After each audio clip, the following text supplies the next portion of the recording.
Welcome back to my isolation diary, and today my theme is writing letters. Every week on a Monday I write a letter to somebody, and it occurred to me that this is a fantastic time to be letter writing.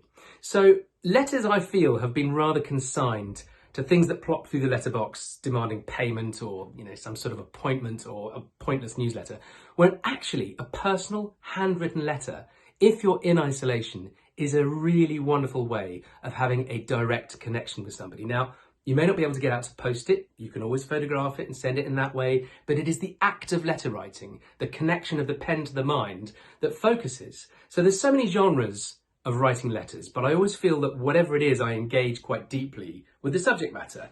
And recently, for a bit of silliness, I wrote to my dog son, Toby, who is a black Labrador, and I wrote to him on his birthday with 10 pieces of advice, one of which was, check your pulse. It should be as regular as slicing ham and just as neat.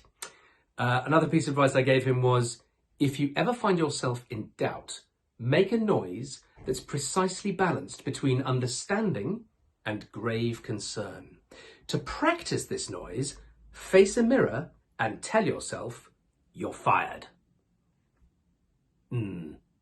That's the noise. So letters, they can be aesthetically pleasing as well.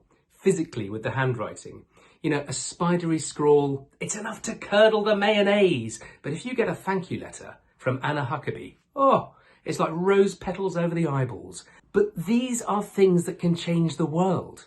If you think of the open letters that have changed lives radically, Martin Luther King, when he was incarcerated in Birmingham, Alabama, writing, that injustice anywhere is a threat to justice everywhere.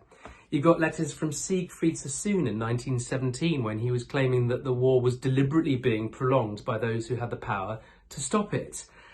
Bill Gates in 1976 wrote to his fellow computerers complaining about people stealing software. These are prescient letters of their time. Napoleon writing to Josephine. You get a real sense of the intimacy that goes on there. One of my favourite letters is Steve Martin.